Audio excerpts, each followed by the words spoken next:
Chelsea Football Club, at this moment in time, everybody's angry. John Obi Mikel on the ObiOne podcast comes out with an explosive rant, and guess what? I agree with him. He gets at the players, he gets at the directors, he tells the owners what's up, and more importantly, tells the fans not to protest. We're going to talk about it. We're going to break it down. We're going to get into the little details, and I'm going to give you my perspective on top of John Obi Mikel's perspective. Jam-packed video. Furthermore, David Washington's loan looks set to be completed to Santos. We've got the details behind that and why, in my opinion, Chelsea are doing him a massive favour. And finally, Kendry Paez is back at Cobham, and I'm going to tell you what is going to happen for the next 4 months, because it is very interesting. He's not allowed to play football, not for the under-21s, not for Chelsea, but this is going to be a very beneficial period for him.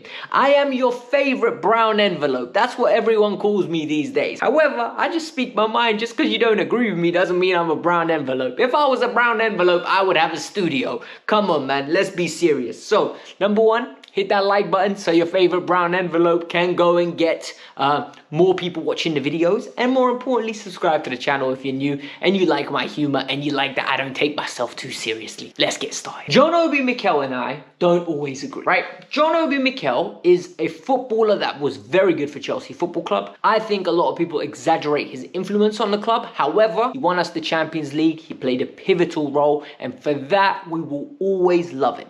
So on his podcast, what did he say? And for me, this is where I listened to him, because he had an explosive rant. And this explosive rant went on, and it was a good 40 minutes. You know them ones? He sat there and he spoke and he spoke and he spoke, and I felt it. For me, he highlighted how much he loves the club. And why I said that is because he really could have come out with cliche statements, but he didn't. Number one, he spoke about the recruit, and you could see Mikel was vividly angry. And Mikel's frustrations are very similar to mine. Number one, what is the point of signing a player and 3 months later getting rid of him? Because then it means you failed in recruitment, because there's no way they signed Joao Felix only to get rid of him in January. Number one, I agree with that. Then he said, and this time he's changed his wordings. He's not saying Jackson's not good enough. He's saying Jackson needs competition. He needs help. He needs support. And he went as far as to say, it doesn't matter if it's Victor Osimhen. Go get Victor Gyökeres. And for me, I totally agree with him. I said it at the start of the season. You don't bring somebody that will absolutely destroy Jackson. You bring somebody to compete with Jackson. Both players push each other. When one's bad, you put the other one in. When Jackson's good, Jackson plays. When Jackson's bad, Jackson's dropped. And that will stimulate everyone around them to be better. However, Chelsea didn't do that. Listen, when they didn't get Victor Osimhen on the deadline day, I thought January 1st we're getting a new striker. Didn't happen. I thought, okay, you're going to get me a winger. It didn't happen. And then injury strike. You reap what you sow in that situation. He also went on as saying, look, we need to change the model slightly. We need to bring winners in.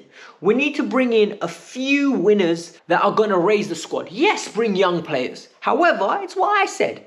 Bring me 3 players every summer that improve the first team. If they improve the first team, 3 players. After that, I don't care. Literally, go spend as much money as you want on Brazilian kids, Bolivian kids, Argentinian kids, Kazakhstani kids, Afghanistani kids, any type of kids you want. Like, bring 15-year-olds to the club. I don't care. As long as the first team is getting stronger, I don't care. John Obi Mikel absolutely slammed Reece James. And you know what? A lot of people say this is under the belt. It was a low blow. You shouldn't have done it.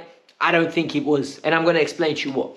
He said, look, there's no leadership in this team. And it's very easy to read the comments out of context and then stick it on Mikel. I don't think we need to do this. He said, there's no leadership in his team. No one's grabbing no one. We're 2-0 down. No one's grabbing anyone. No one's shouting in anyone's face. No one's holding people accountable. And this is something we've said. When they get punched, they don't retaliate. Genuinely. They're that kid. You know them ones. You punch him, he'd rather just walk away. Bro, throw a punch back. If you get punched up, at least you fought back. That's the reality of the problem. That's what I was always taught. Even if the guy's bigger than you, if he punches you, hit him back. What's the worst gonna happen? You get beaten up. So what? You already got beaten up. He punched you and you done nothing. And in this case, Chelsea don't. And he went on and said, look, Reece James isn't the leader. When he was asked, well, can Reece James do that? He said, he's not a leader. He's not a leader. What's he gonna say to Enzo Fernandez? What's he gonna say to Enzo Fernandez? Enzo will respond with, you don't even get on the pitch. Whilst Reece can't control his injury level. For me, this is the problem. When you're not playing, it's hard to control something. It's like that guy, you know them ones. He's never at work, but he comes to work and starts bossing people around. Big man, you don't come to work. Do you know what I mean? You're never here. Who are you bossing around? It's like me coming into the house and bossing stuff around when I don't do half of the chores. That'll be bang out of order. You know what I mean? Like, what are you moaning about? You don't do that. So why are you bossing people around? You're a hypocrite. And for me, I totally agree with John Obi Mikel here. We need to get leaders that are accountable. Wesley Fofana would be a leader, never playing. Lavia looks like he holds people accountable, never plays. Reece James never plays. Whilst these players are not playing, leadership is lacking in this team.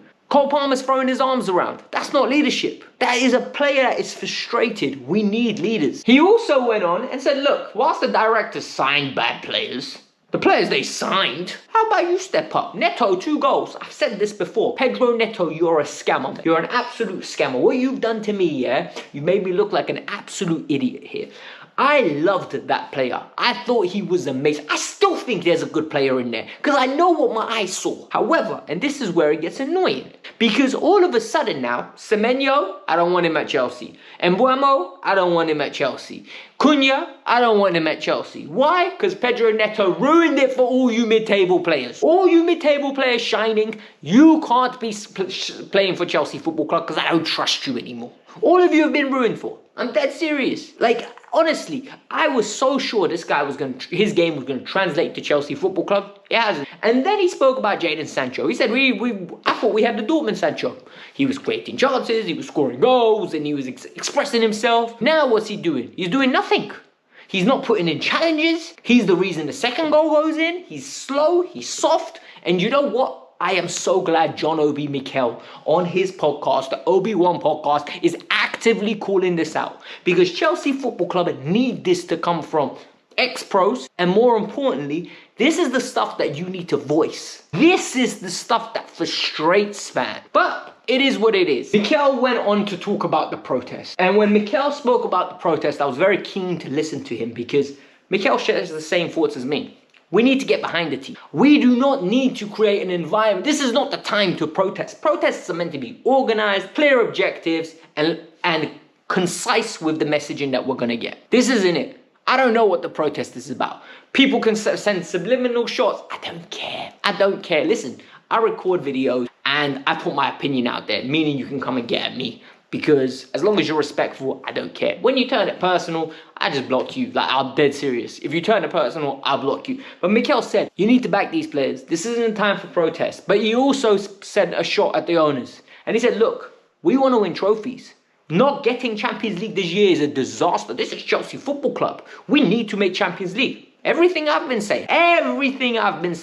We need to make Champions League this year. There's no excuses. If we don't make Champions League this year, one of the directors or the manager needs to go. Someone needs to get the blame. For me, it's the directors. Poch didn't make it. Maresca didn't make it. Who hired him? Directors. Sorry, broskies, you gotta go. At the end of the day, you man are in charge. You get to pay the big bucks. You make the big decisions. You are Mr. Chelsea directors. You gotta go. You make mistakes, you gotta go. There needs to be a penalty. This is what Roman did. This is how we raised. This is how high standards are meant to be set. This isn't, let's get Blueco out. Let's get Clear Lake out. Bruv, owners are not managers. You can't just replace owners like this. It is very difficult to get an ownership group out. And the fact that people think it's that easy is hilarious. But Mikel's right. Make your profit all you want. But bring me trophies. We need to win trophies. Guaranteed that we have to win trophies. All right. Enough agreeing with John Obi Mikel because you're going to say I'm a brown envelope for John Obi Mikel now. But so let's talk about David Washington. David Washington joined Chelsea when Blueco first took over. And I think he was an acquisition before the sporting directors came in. And since then, David's done a whole lot of nothing. I think he's made 1 or 2 appearances for the first team. And he's just looked very lackluster. Very clean technically, the footballer. Physically just not empowering enough. Tall kid though. And the interesting thing here is he's gone back to Santos. So David Washington went to the Under-20 World Cup, Copa America. They won it. Congratulations to him. It's a big trophy to win and he should be proud of himself. Now he's going back on loan to Santos. No loan fee, only wages covered, no option.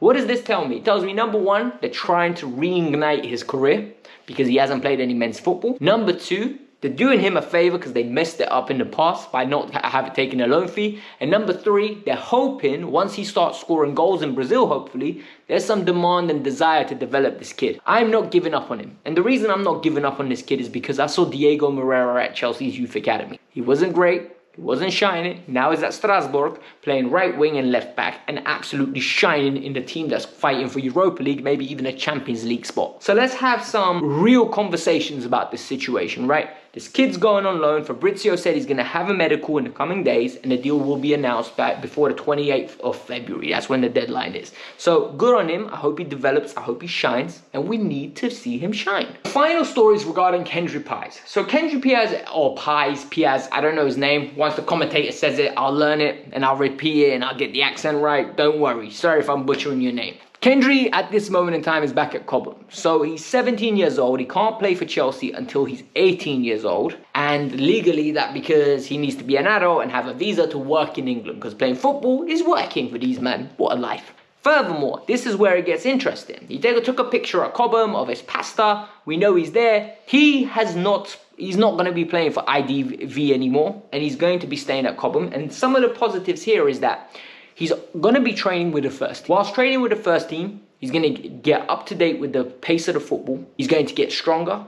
And he's going to tactically adapt to Chelsea Football Club, learn the surroundings. When he starts for the Club World Cup, everything's ready to go. And hopefully he makes a good impact then, so that when we know what to do with him straight away once the season ends. The interesting thing here is he can't play for the under-21s. He can't play for the first team. But he can play behind closed-door friendlies, apparently. Meaning, this is good for him. This means he can get up to pace with the under-21s we have and under-18s.